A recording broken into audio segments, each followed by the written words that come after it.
Subscribe to our channel, and hit the bell icon, to never miss a video from us.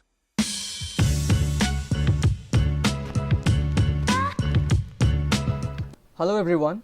Today we have with us Ms. Rozy Setia. She is a seasoned AML professional with over 15 years of comprehensive experience in financial services. Rozy is a certified anti-money laundering specialist, ICA certified in regulatory and compliance, and CCI certified cryptocurrency investigator. She completed her graduation from Delhi University and MBA from IMT Ghaziabad. She has worked in senior capacities at KPMG, Genpact, HSBC, JP Morgan, and presently working as financial crimes consultant at EY. We welcome you to this expert interview series, ma'am, and hope to learn more about this domain from your experience. Sure. Thank you so much, Tanvi, for having me, and thank you, VSkills team. And I continue to look for a platform wherein I can connect with the larger audience and guide them and mentor them in this most promising domain of anti-money laundering, terrorist financing, and overall it's the compliance wherein we park ourselves and create more awareness about how they can also be part of this domain wherein they are so empowered and they have the opportunity to save the world from these illicit actors entering into the banking system and misusing the financial services for the purpose of money laundering or terrorist financing. Thank you for having me today. Thank you, ma'am. Thank you so much.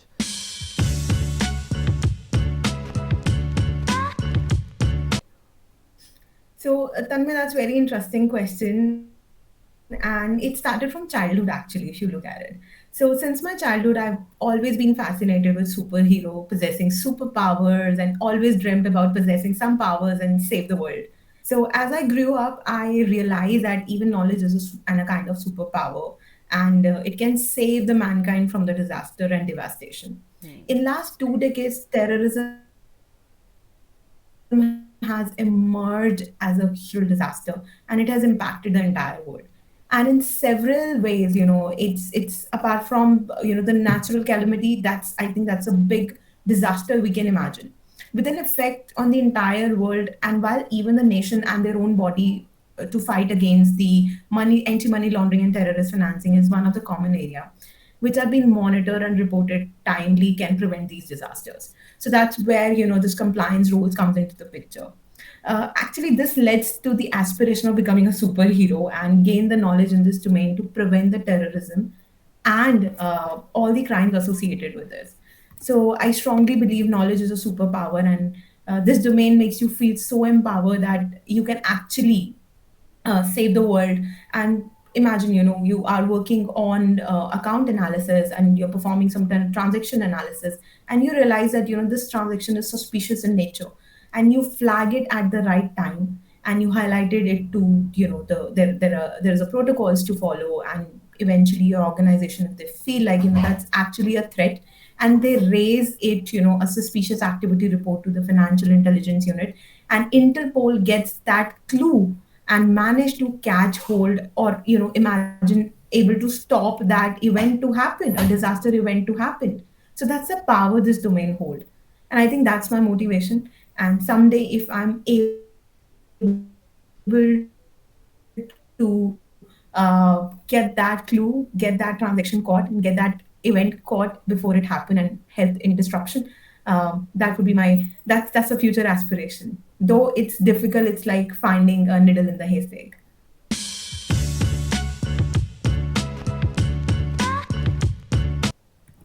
Tanvi, that's a very interesting question, and I have seen many people approaching me for the certification. So before we move to the certification and accreditation, I would like to throw some light on some numbers on the ground that, and it'll help people to understand the entire landscape of the money laundering. So despite of the nature, and the phenomena, it is very hard to track the money laundering, and it continue to remains a threat. And this is incognito in nature, and there are some statistical and insight which are available on the global crime that cost the world around 2 trillion, approx 2 trillion USD every year. Okay. Okay.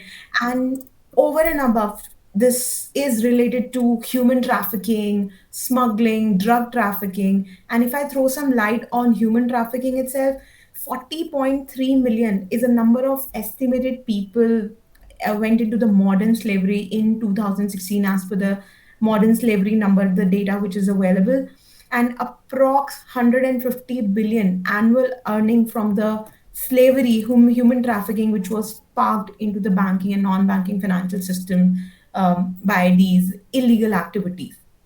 So it becomes very, very important for anyone who is in this domain to understand the significance, understand the criticality and the nature of the work. So certification doesn't guarantee you a success or a learning. However, it is important. So it is important that at what stage of your career or number of years of experience you're pursuing the certification. I would definitely not recommend any certification for entry level, and even to get a job in this domain to start as a fin crime practitioner, as an even at the analyst level, there is no mandate requirement for a certification. And eventually, when you grow in your career and you have experience, because anti-money laundering is a big umbrella under which there are various streams. So as you grow, uh, the certification becomes important but still not mandatory. So for example, you marry certification with your number of years of experience. So for the beginners there will be different certification and different requirement, but definitely not recommended. Intermediate and the advanced. The certification which I pursue, by that time I had like good 12 to 13 years of experience, and those are advanced level certification. Of course, there's a cost attached to it, and I call it as an investment because definitely that's the accreditation and which adds value to your overall profile, but definitely not recommend to the beginner or even to intermediate.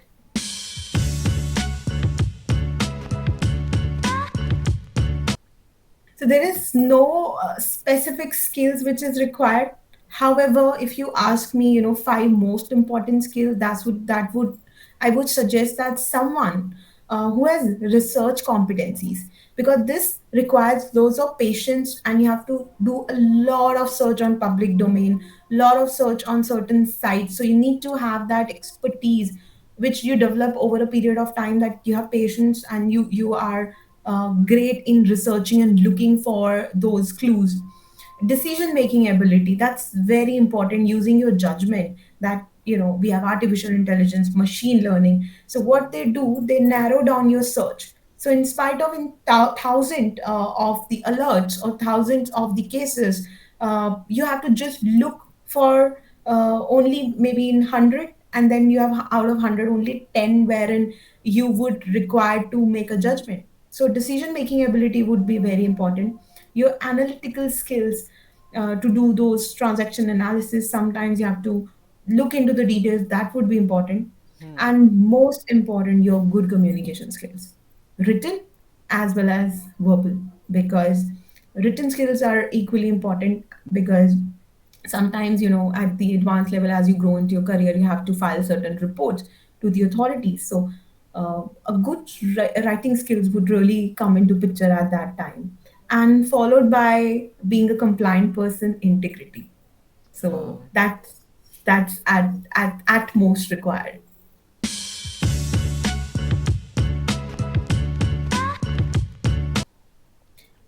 I think we're dealing with millennials and Gen Z now. They are in rush.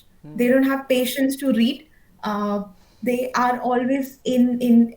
They want quick things, okay, and they really want more of a machine intervention and smart way of doing things.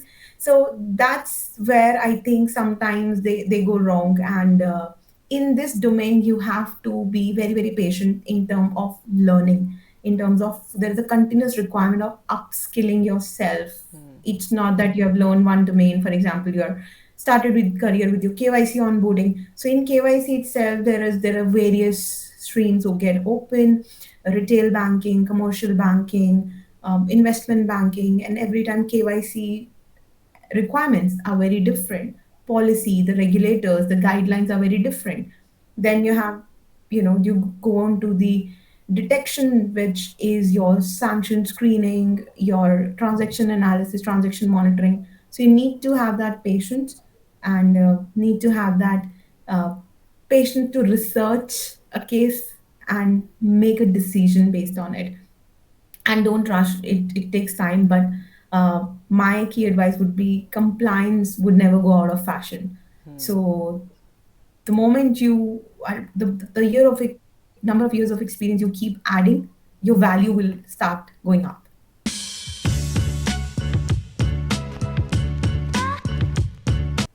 So Tanmay, there are no tools specific. It completely depend on where you're working, which organization you're working. So it's sometimes there's a small organization and the compliance team setup is small, so they would not invest on uh, expensive tools and applications. It and might be a manual search. And wherever you go, there is a training which has been provided to you on certain tools, and then you master it over a period of time. So there is no pre-requirement, or there's no pre-prep to say. It completely depends. So there is no specific tool. However, you're good at PowerPoint presentation, you're good with Excel, you're writing emails. That would be just the basic to start with.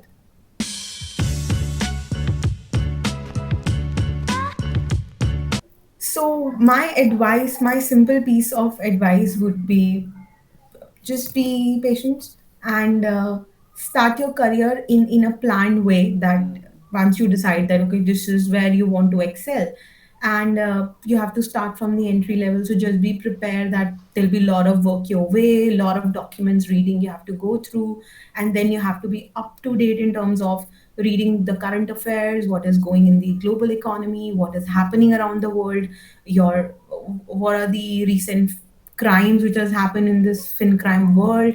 So that would be my advice, that they really need to be motivated to keep themselves at par every day. It's not that you have learned one and you can repeat. Every case we work on is unique and different in nature. And if you are someone like me who is always want to do something new and gets bored very easily, so that's a domain for you. That's your kind of job. Every case is different, every profile is different. There is no rule book. There's a policy procedure guidelines to refer, but then you have to use your own judgment at the end of the day.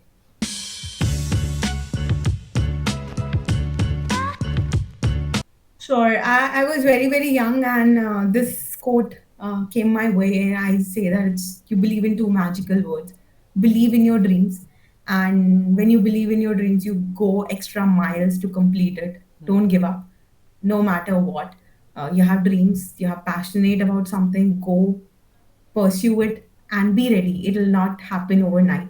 And you have to be persistent through the journey and go extra miles. Make sure you achieve it and you believe it. So for those who really want to know more, learn more, you can always follow me on LinkedIn, which is the professional way of connecting. So it's Rozy Setia. You can find me on LinkedIn. You can connect with me if you have any query.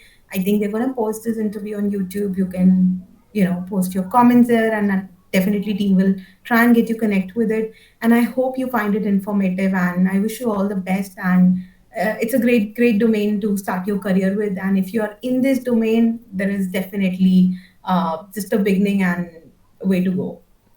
Subscribe to our channel and hit the bell icon to never miss a video from us.